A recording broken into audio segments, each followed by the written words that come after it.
It's been in the works for a while.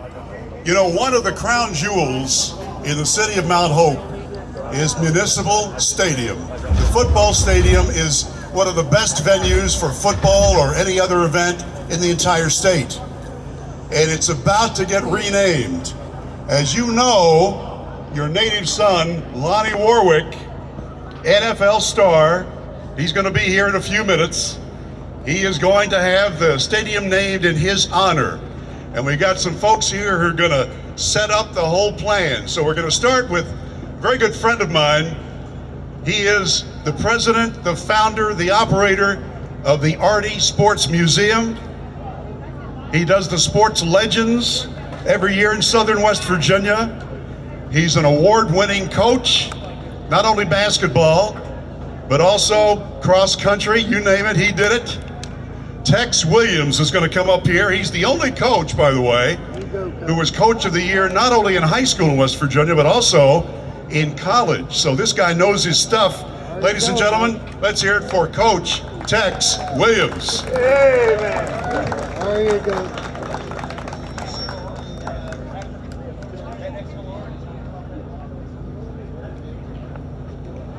You know, sometimes you look around and you say, man, I never thought that I would get speechless. And I'm going to tell you the reason why I'm near speechless is I can't praise this area and you people who have organized this event enough. You talk about West Virginia pride, every community in West Virginia could use this as a model project. You know what we don't do with our resources, like the great Lonnie Warwick and some of the great athletes and some of the people in various professions. We have so many people in West Virginia to be proud of, we don't highlight them enough. We need to take every structure, we need to take every highway, we need to take every stream in West Virginia and find a way to recognize people. It's a people world. It's a human relationship world. And I want to say this right now, every talk I ever give, I want everyone to know I feel I'm no better than any human being on the face of the earth. You just go your different directions, you have different opportunities. I am so proud to be able, 65 years ago, I met a guy when I was playing sports at Marshall, and we were trying to recruit him by the name of Lonnie Warwick. 1959, graduating from Mount Hope High School. I got to stay all night with him one night in the dormitory at Marshall. So I don't think he came in till about 3 o'clock in the morning, so I was asleep about 2 hours before. Anyhow, we got a lot of people on the program and a lot of fantastic events that people's going to expose you to. But I want to say this on behalf of Lonnie.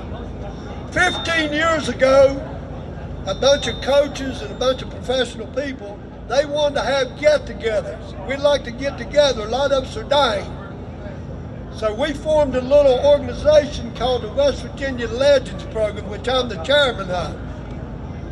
15 loyal years. Every time I walk through the door, there is Lonnie Warwick smiling and ready to give any resources he can to keep the program going.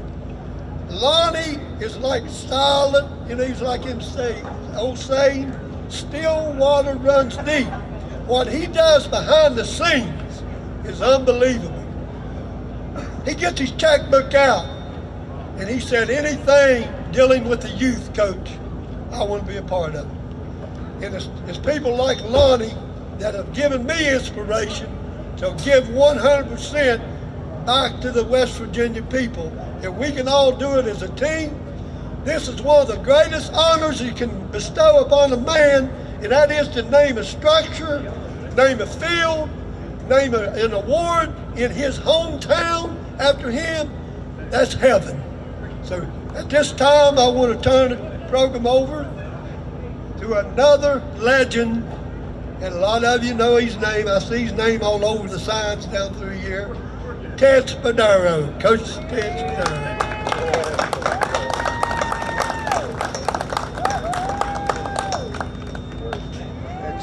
One thing Mike said when I came into town, he said, I want to tell you something. Don't you say anything bad about Big Sam. So that's a warning. There's deputy sheriffs everywhere, so I got to be careful what I say. But this is a great honor. You know, it's a great honor and privilege that I know. I played with him for years. We grew up together. Him at one end of town, me on the other. Nothing anything like it. Now I know most people like different sports. But there's something about football that brings that chemistry out.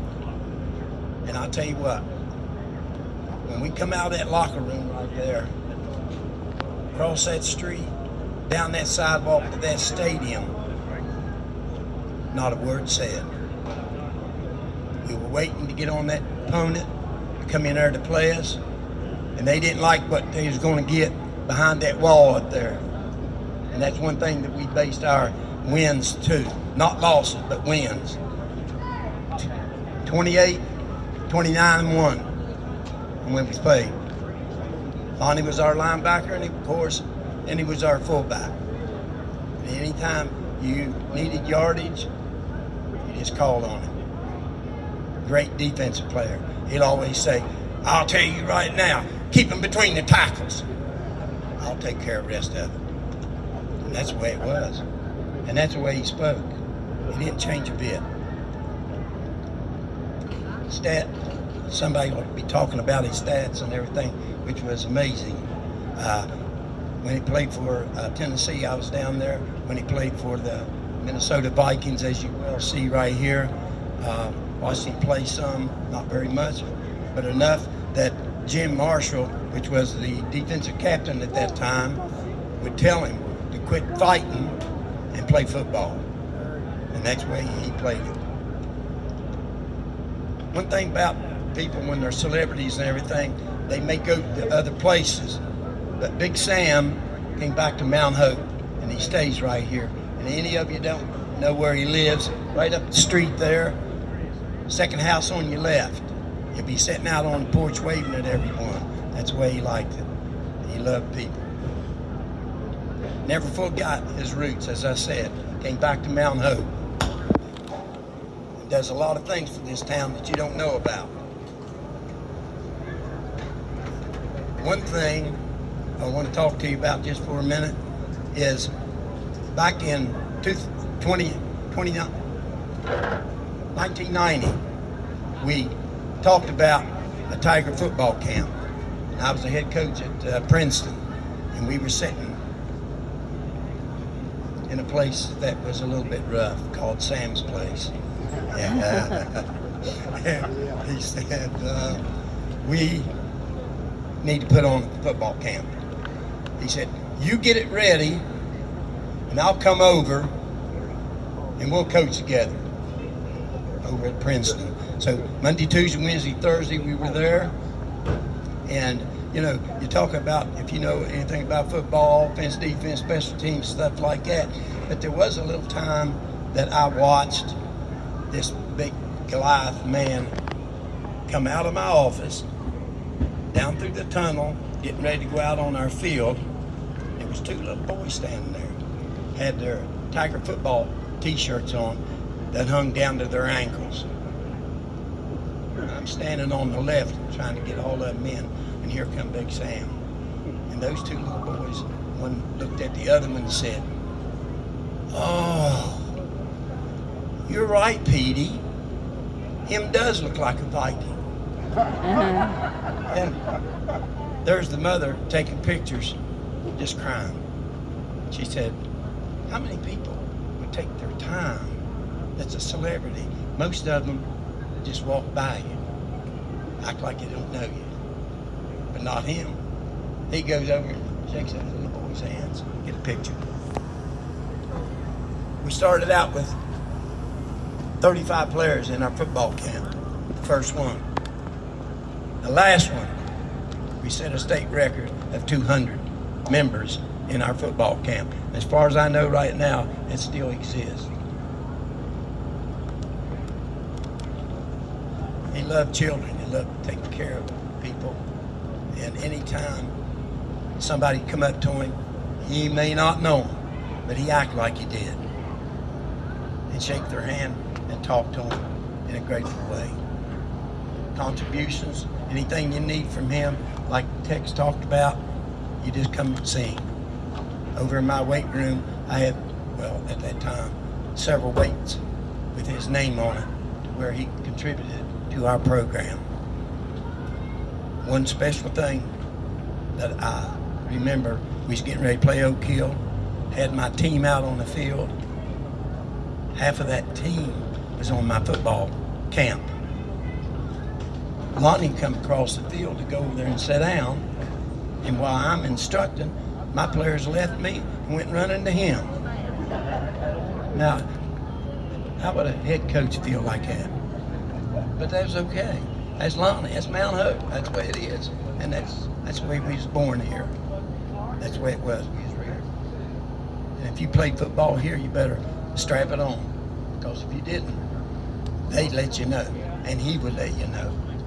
A lot of people hated to come behind that wall up there and play. They'd rather go somewhere else. They didn't want no part of it. Mount Hope Mustangs. And I'm proud to tell you, I'm one of them, and I'll be one of them till the day I die. Thank you.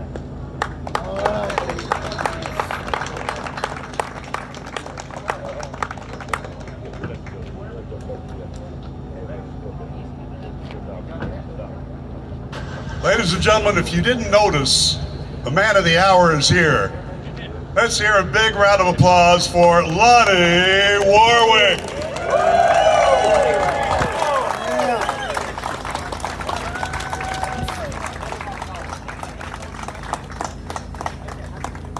Hopefully, before we're done here, in the next 30 minutes or so, we're going to have one or more of your teammates who are going to be phoning in.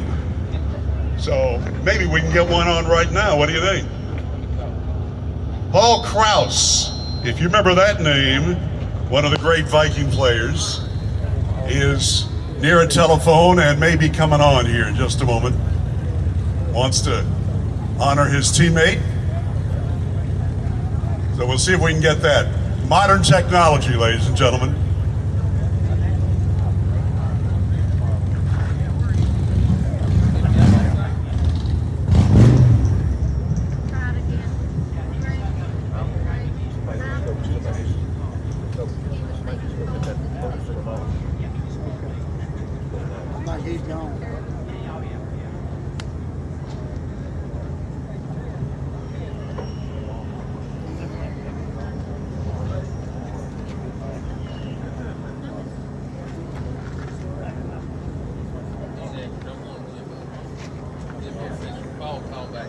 Okay.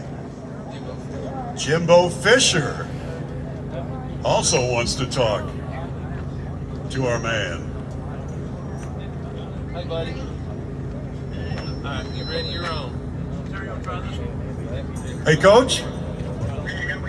We're doing good. We're doing good. We're here in the middle of beautiful Mount Hope, West Virginia. Let's see if we can hear your voice. So we've got Lonnie Warwick right here. He is just a few feet away from this microphone. Let's see if we can get your voice on here, Coach. Say a few syllables for us. I would be happy to. It's great. First of all, it's a great honor to be able to speak with somebody with such a great friend like Lonnie was to me. And like I said, it goes back to my days. Makes me think about when I first met him. I mean, of course, now when I was a wee little kid, and he was an old man, he was still playing in the NFL, and I was watching him playing Super Bowls. But at the same time, he came as a coach at Salem College, and I was actually a quarterback there. We had a really good team, and you know, we thought we knew everything, and we were moving the ball on offense. And Lonnie sat down with me one day, and after first get to meet him and realized he's a great guy and a good coach. But then he said, you know, have you ever looked at the game of football as the defense looks at you? And I said, no, I haven't. And he sat down from that point on. And as I say, he would occasionally say, hey, let's go gag one, get the film out. And he would sit there with me and teach me football. And today, as a coach, as much as the success I've been fortunate to have, I started looking at the game a whole differently because I looked at things through a defensive man's eyes. He taught me how defense looked at offense, and it really had a big impact on me and how I played the game and how I coached the game from the rest of my life. And it was Lonnie who actually opened my eyes to how that part of it and made me a better player, made me a better coach, and he became a great friend. And he took a lot of time that he didn't have because he was the defensive coordinator. He's going with the quarterback on his own because I think Lonnie just loved kids and he liked team football. And it was a great experience for me, and it impacted me so much more and made me look at the game so differently. And it was because of Lonnie Warwick and what he did. And just sitting up there in Salem College, West Virginia, so about the same size as Mount Hope. So I get it. I know what's going on, but it's amazing what comes out of those hills. And then being able to call him a friend ever since. And just a great honor for me to be able to say great words about him. I know he's impacted so many people's lives. The guys he played with, kids he coached, people he coached, and people just he was around. And because Lonnie's a genuine person, and always has been, and I have great respect for him, that's for sure. That's Coach Jimbo Fisher, and I'm going to let you two talk because Lonnie is right up here by the phone right now. Well, thank you, Jimbo, for saying that. Good words if he was listening. Well, well, I appreciate them, buddy. I enjoyed this time we was together, and what a great job you did for us, man. And I tell you, watching you coach, I know that I really helped you, and you helped me too on down the line, buddy. And I appreciate it. Well, I appreciate you. Like I say, I don't know if I've ever got to tell you how much you really opened my eyes to looking at things. And like I say, I've always considered you a friend, but as a great and a teacher, what you did for me, it helped me, man. I can't say thank you enough, and I'm glad you're getting what should be yours because, like I said, you've impacted so many people in the world. And you're just a tremendous person, but I really have great. Well, thank you very much, Jimbo, and I'll see you a little later on down the road, buddy, okay? Y'all have a great day. Okay, thank you. Hey, Coach, you know that you've got room now to coach some more, so anytime you want to come back to West Virginia, we'd love to have you. Hey, I'm going to tell you this, those mountains are home, buddy. Hey, I love it. It wouldn't bother me a bit to come back, I promise. All right, my friend. That's Jimbo Fisher, ladies and gentlemen. Thank you so much, Coach. Thank you. All right. Who's next up here to the microphone? I think everybody knows Adam Toney. At least you know the name C. Adam Toney Discount Tires in 5 convenient locations. Everybody knows that this man has been attached to sports, and he is, well, anybody knows about Lonnie Warwick, it's Adam Toney, and he's going to come right now with a couple of stories that I think Lonnie's going to enjoy. I hope so. Come on up here, Adam.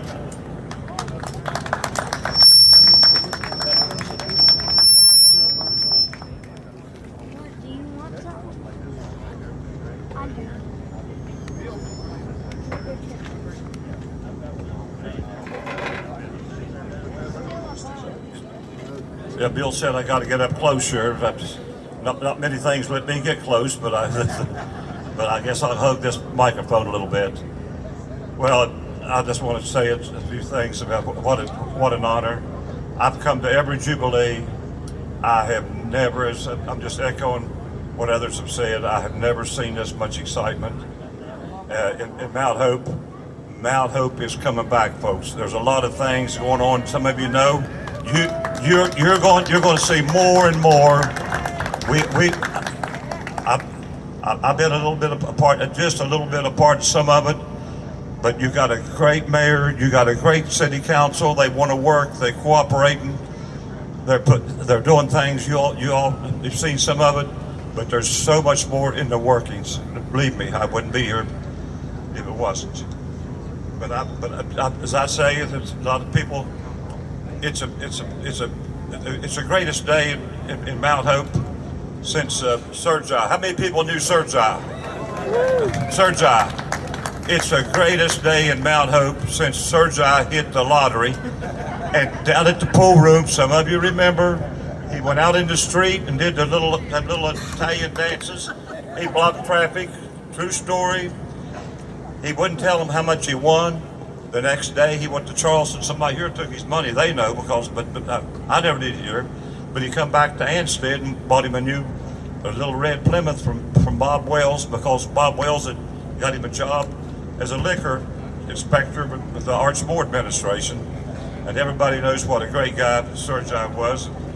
And the mayor said, if Sergei was here today, how much he loved Lonnie, he'd do that little Italian dance. That's what the mayor said. Okay, I have a few stories here that I've been asked. They knew about it, that I've asked to just tell here about some good people, and they're all good. They're all good stories. Bob Pruitt, everyone here knows Bob Pruitt from Beckley, the good coach, great coach at Marshall, and he happened to be playing at Beckley, and Sam was playing here, and they had a dance party over at Oak Hill on WAY TV on Saturday evenings. It was somewhere 3 or 4 o'clock or something like that. So Sam told Bob Pruitt, says they got to be buddies at Little Beaver Lake. They went to the hop down there. It was on WWNR. Said, hey, he said, man, the pretty girls are over on that TV, on that dancing show. Come on over here and we'll go dance. We'll go over there and we'll see if we can dance with them girls. Well, Shirley Love, he was the director. He ran the little dance party there on TV. So here they come in that evening, and Shirley made comments, and this is where I got my stories about it. And so I was connected with the TV bowling lanes years ago, a few people know. And so they took and had the dance party, and all the girls, they wouldn't dance with the other boys. They were lined up waiting on Sam and Bob Pruitt. So I got to go on through this, but I can't hold you folks here all day. And so Pruitt, he got out there, and the ride back to Beckley, there wasn't no 4-lane then, it was the old road come through here. He missed his ride. The people were supposed to, one of his buddies let him down. He had a ball game, and Beckley was playing a Saturday night game that night. He had to thumb to Beckley. He got there late. He went into the dressing room late, and the band meter says, yeah, what happened to you?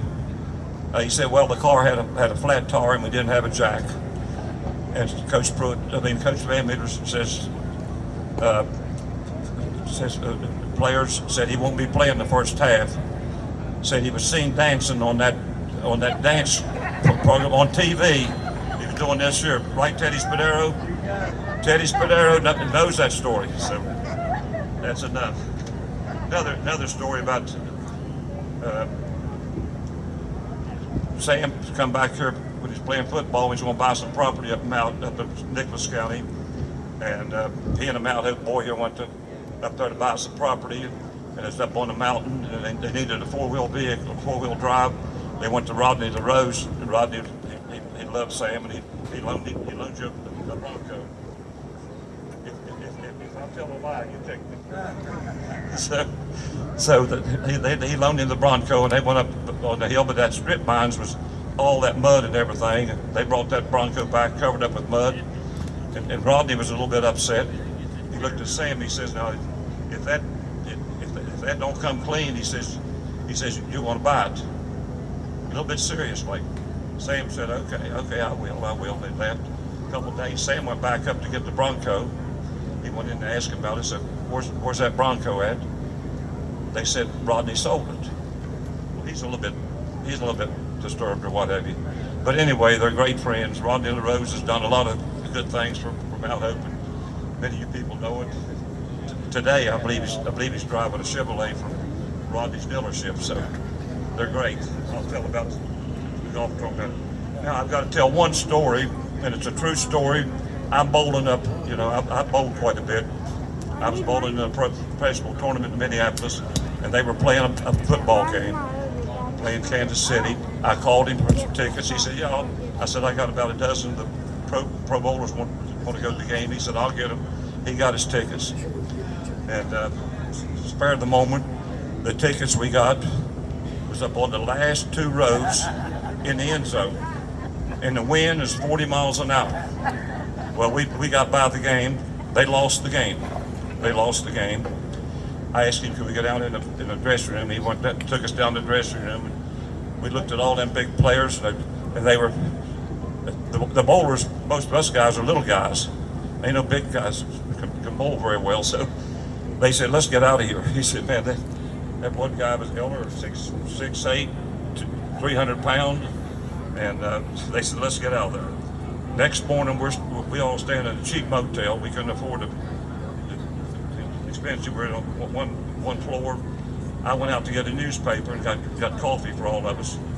Come back in, and on the headlines, true story, on the front page, not the sports section, it said Vikings fight.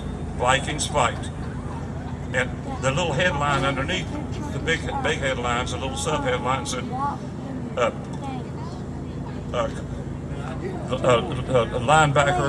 linebacker whips the quarterback. And it says, players are to report to Coach Grant on Monday morning at 8 o'clock. True story. But then, let's get on with a little bit of the serious things here. Lonnie came back to Mount Hope. It's no one's fault. You know, we all lost population, and we had to consolidate. And Mount Hope came over to Oak Hill, and believe me, everything was great. They brought their coach. They brought Eddie Soup down here as the coach. Today, we've got a great coach from Mount Hope, the Marion boy from Mount Hope. We've had a great marriage, a great relationship between Mount Hope and Oak Hill. Used to be bitter when they had that little jug they tossed around, but that hadn't been the story with some of the other schools. So the Oak Hill alumni wanted Mount Hope to be a part. They asked me to get a hold of Lonnie and bring him over. They wanted to name a room for him. They have an alumni house over there, and wanted to ask him about, you know, if they could have a Mount Hope alumni room there at the Oak Hill Alumni House. And Lonnie said he would check with some people and see. He got back with them in a few days. So now we have a room over there for all you people. You're part of us. We're part of you. We're one big family now. So now I'm going to get on the humanitarian side a little bit about Lonnie, and I'm going to get out of here. And if DMC, if somebody calls in, pastor ceremonies, flag me. I'll sit down. You got the time clock on me. You're the man. I want to get on that humanitarian side about Sam.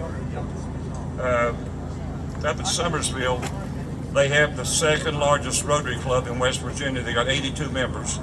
They have a golf tournament every year. They raise money for things. They have raised $250,000 over the years. It's a golf tournament. But for the last 8 years, the members have requested Lonnie Warwick to come. He came up there a year or two before, but they requested him to come. And the mayor here, Mike Kisser, has brought him up the last 8 years at the golf tournament. He gives out his rookie cards, but whoa, not just it's a golf tournament. They've got the older folks that don't play golf lined up there to come and get a rookie card. Mike Kester and him ride around the whole course to every group. They come back. They stays there until 6 o'clock. The golf tournament's over at 3:30, 4 o'clock. He stays there till 5 or 6 o'clock signing autographs. The Rotary Club at Summersville bought the big rescue boat for the Summersville Lake that they use many times throughout the summer. Right, Doc Conley? Another thing I've got to say, Sam has made many friends. We got Doc Conley right over here. Raise your hand, Doc. He's from Summersville, but his practice is at Oak Hill. He's at Plateau Medical Center. So happened he and Sam hooked up. They become real good friends. He comes over to Sam's house and visits him. They've got a great relationship. We've got a great doctor in here that Sam can call at any time, and Sam has done that before, correct? Correct. So I just have to. It's just so great how things go together, you know. Now let me say about the West Virginia Sports Hall of Fame. Unbelievable. He had an accident and broke his leg.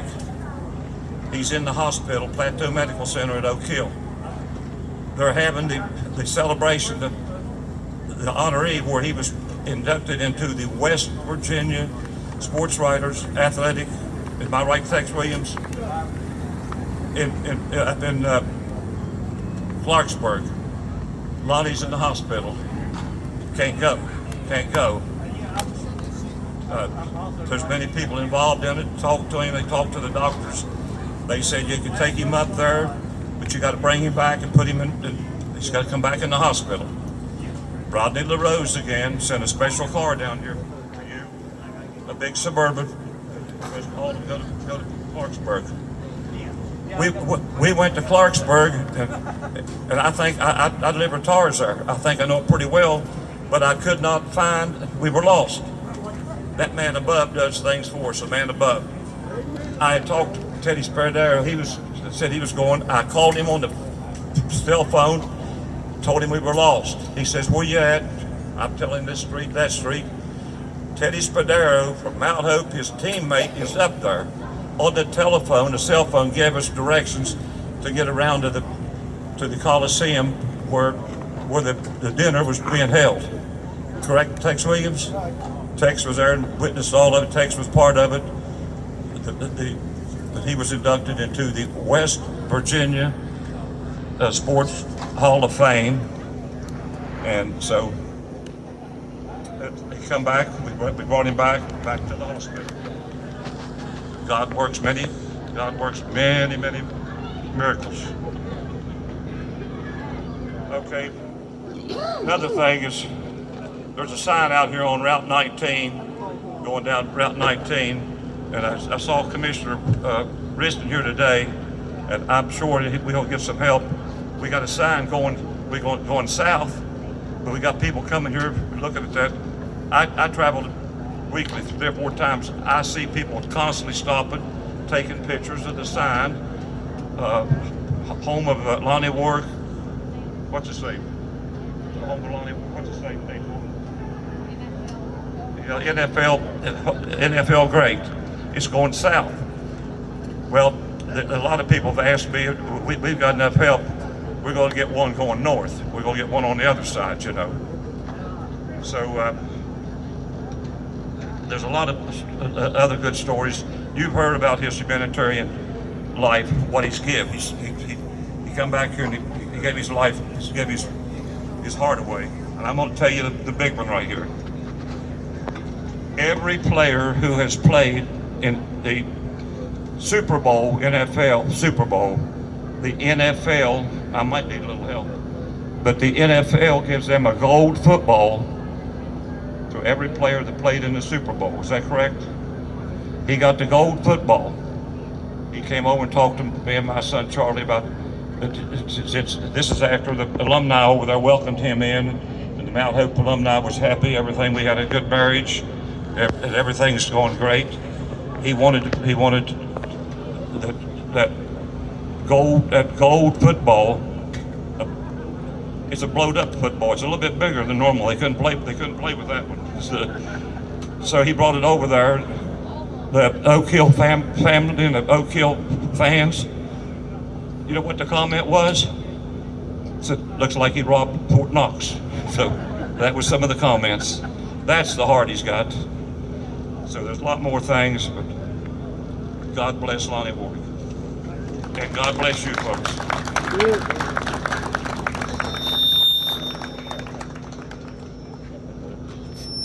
Thanks to Adam Tony.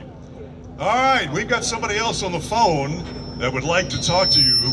Ron Yeri is on the phone right now. Ron, how you doing? Great. I'm happy to be here on behalf of Lonnie, one of the great stalwarts Vikings of my career with Minnesota. By the way, you're on the public address system, and Lonnie can hear every word, and he's about 3 feet away. He'll get to respond to your comments here in a moment. So tell me your best story about Lonnie Warwick. Well, that's a many-year thing. He was there almost my entire career. They were Vikings before we went to New Orleans, but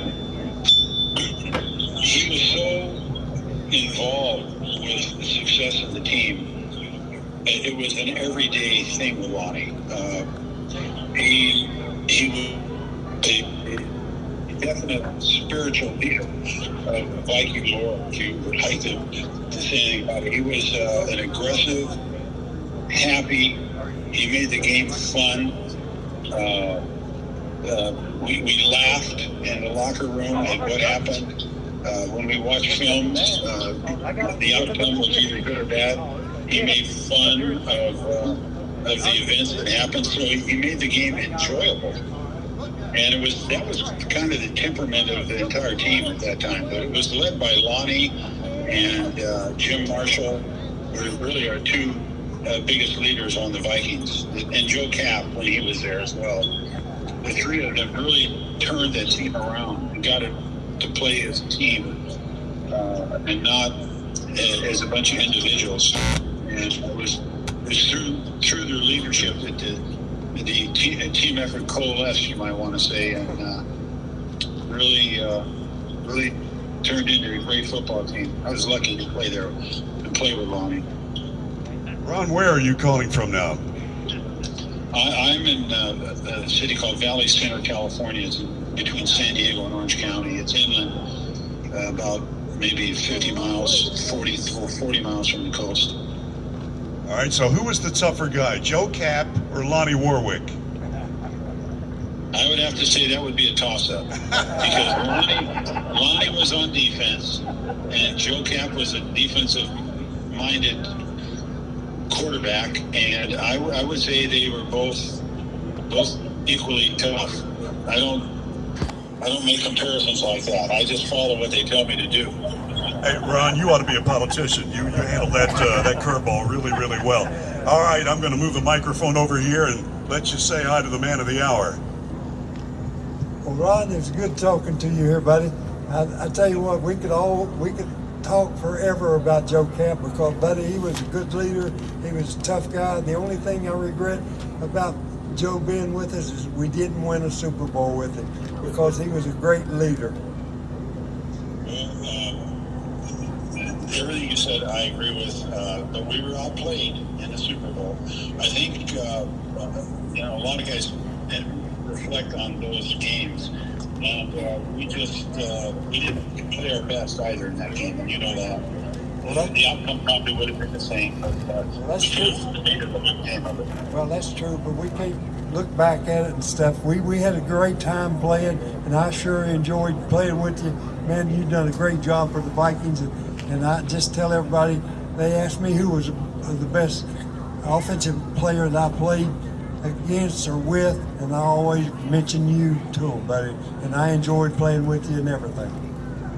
Well, if that's true, then I owe it to you. I know that everybody's probably saying, "Oh yeah," but I mean that. You were my leader, and I was a better player because of you, Lonnie, and I mean that. So help me God. I wouldn't say that if it wasn't true. Well, the feeling's mutual, buddy, and you know how it goes. And I appreciate it. And I'm looking forward to seeing you. Okay. Yes, Lon, and congratulations here. You deserve this. You were every bit as good as the great nomenclature, or whatever you call it, linebackers in football. You were as good as any of those guys. Well, I certainly thank you. And you know how I feel about you, too, because I played against you every day. Okay, buddy. All right. Nice talking to you, and I'll stay in touch with you. Okay, buddy? Yes. It'd be good to see you again. Okay. Thanks, Ron. Appreciate your time. Thanks, Ron Yeri. All right. I'm going to give you just a little history of the stadium that is going to bear your name. And it was interesting. I'm going to tell his story. Tex Williams called me last week and asked if I would come over. By the way, if you don't know, my name is Bill O'Brien, and I broadcast. This is my 50th year broadcasting sports in Southern West Virginia. And so I know this man, I know this town, I broadcast from this stadium, and I mean, this is just a wonderful town and a wonderful place to be. So I get the call from Tex asking if I could come over, and I said, sure. In my hand, I had found a history of the stadium. It was in my hand out of a box that had been in the attic. In that very moment, I found it. So I will recap in about 90 seconds what was 6 pages long. The stadium was 90 years old. This is in the early 1930s. America was in the Great Depression, and the federal government had two organizations that were important in the history of the city of Mount Hope. The CCC, the Civilian Conservation Corps, and the WPA, which was the Works Progress Administration. They got the money along with the Mount Hope Lions Club, and they decided that they would build a stadium right into the side of the hill there. That way the seating would be just right. So they started work 90 years ago, 1934.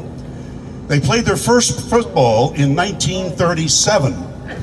And everything was great. Of course, Mount Hope has always been a football town, and so they realized in the mid-50s they didn't have enough seats. So they got together $10,000 grant from the Mount Hope Lions Club, and they decided we're going to replace the fence, we're going to build a wall. Italian stonemasons who lived here in the Mount Hope area took care of that, and they doubled the seating capacity of the municipal stadium in the mid-50s. And of course, that's when really great things started to happen for Mount Hope football, not only Lonnie and Ted, but so many other great players here. So, let me tell you what it was like to build the stadium back in 1934. The WPA, the federal government, wanted to put Americans back to work. And so what they did was they gave people picks and shovels. And the gentleman who put all this together, his name was George Seaman. He and his son, George Seaman Jr., were responsible for starting this. Mr. Seaman bought a dump truck and a steam shovel from Fayette County, and he put together a construction company, and they put up a little one-gauge railroad right up there on the top, on the end zone, and they started building this stadium. And it was mostly done by hand. Back in the mid-50s, of course, they had more modern equipment, they had more money. So that's when they decided to build what we call the castle. Mr. Seaman Jr. decided, hey, I like the Knights of the Round Table. We need to do this like a castle. And that's exactly why you see it the way it is. Also, they named it, the Seamans named the stadium Mount Hope Municipal Amphitheater. That's the official name. That's about to change in just a minute or two. And to make that change, let me bring this gentleman up here right now, Mayor Mike Kessinger. Mike really loves his town, trust me. I was mayor of Beckley. I never got 3 people to applaud me. So, Mike, it's your turn. Great job, my friend. You are the great man. Yeah, we thought it was very appropriate. I mean, you know, I think everybody knows here how dear Lonnie is to me. I said, yeah, I think everyone here knows how dear Lonnie is to me. He's been just a major part of my life. But he's been a major part of all of our lives. Just growing up in Mount Hope, he was bigger than life.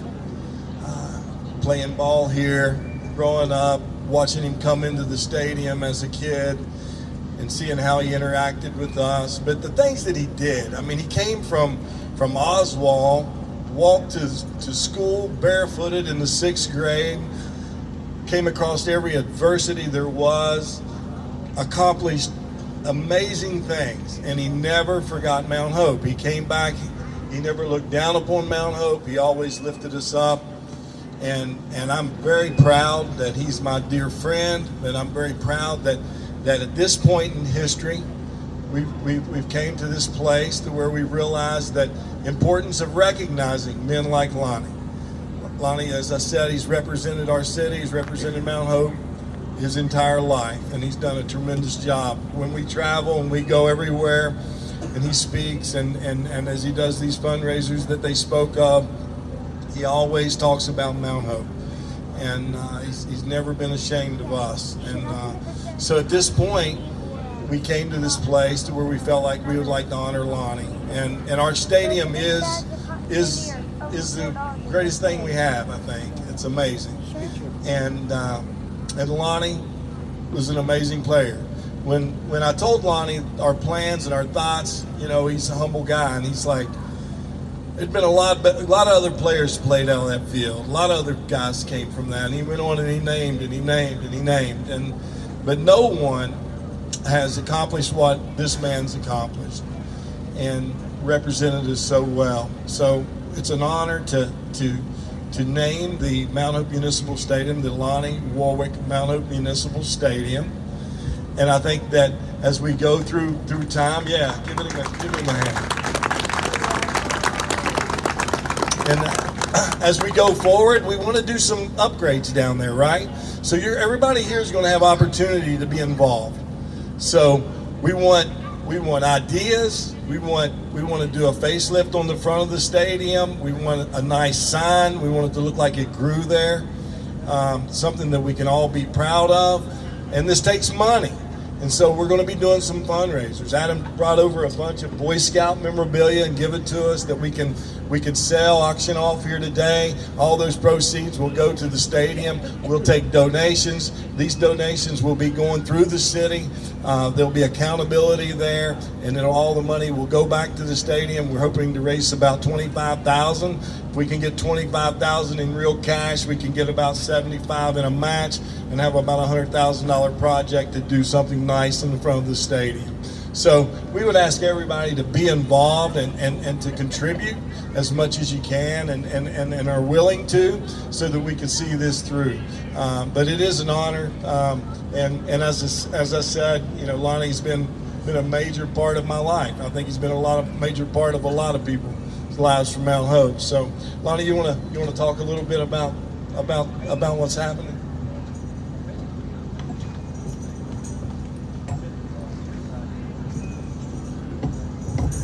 Well, I want to thank everybody for coming, and I want to thank the people here for giving me this great time, and I just, a lot of people think, when I talk to them, they say, well, why do you come back to Mount Hope? Yeah. Well, let me tell you something. I love Mount Hope. I was born and raised here. I run these streets. I delivered papers to people here. And I just love Mount Hope, and I'm never going to leave Mount Hope. And I love the people in Mount Hope. The people here in Mount Hope are just my people. And I just want people to know that. The people here are friendly, and the people here I love, and I want to continue to live the rest of my life here in Mount Hope. And I want to thank everybody for liking me and helping me, and I appreciate everything everybody's done for me. And thank you so much. Yeah.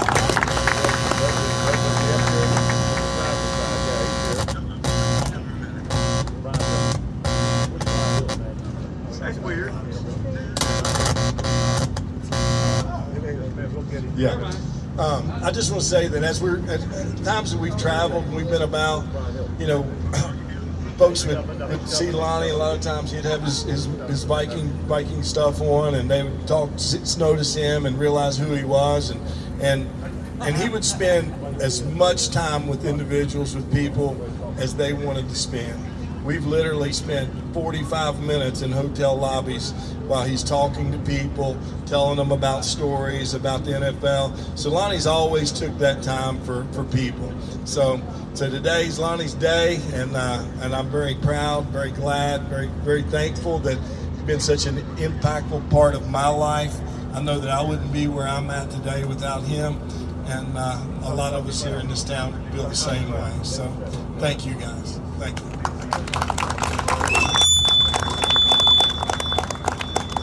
Sorry about that feedback there, those of us in broadcasting. By the way, Mr. Mayor, when you're refurbishing the stadium, don't forget about the press box. We'd like an air conditioner and maybe an elevator up there, for those of us old people. That could work, huh? Maybe restroom facility, yeah. And food from the table. Yeah, cater some food up there too. Everybody, you all have been great today. Lonnie, you got one last thing to say? Go for it. I guess one of the highlights of my career was, I'm sitting in my house, and I get a phone call, and so the phone call, I said hello, and I said, who is this? They said, this He said, this is Dean Martin.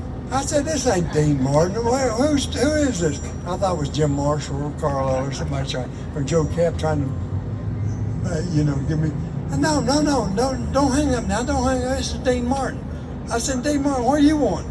He said, I want you to be the guest speaker to open the Dean Martin Tucson Open golf tournament.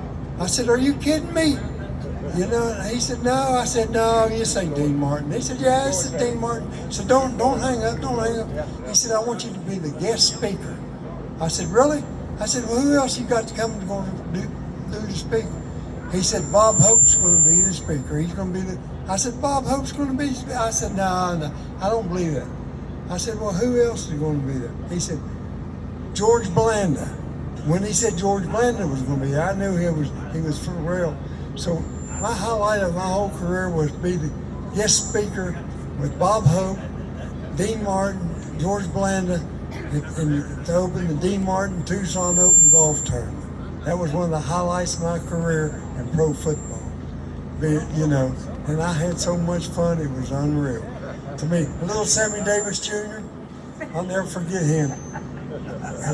Where's that place? He got up there and started dancing.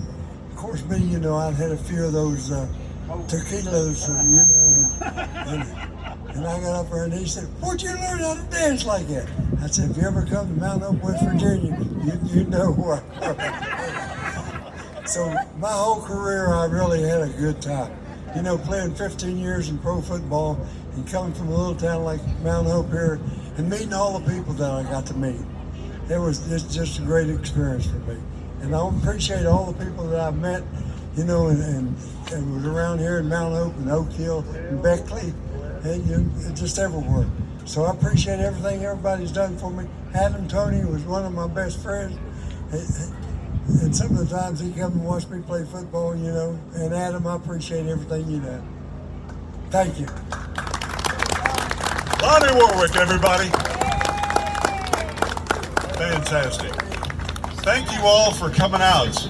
We got more entertainment for you, and this band that is just about ready to go, Southern Draw, I have heard them before, and they are great. Daryl Ramsey and the gang are going to really entertain you. So stay around, enjoy the rest of the day, have a copacetic weekend. Go Mustangs!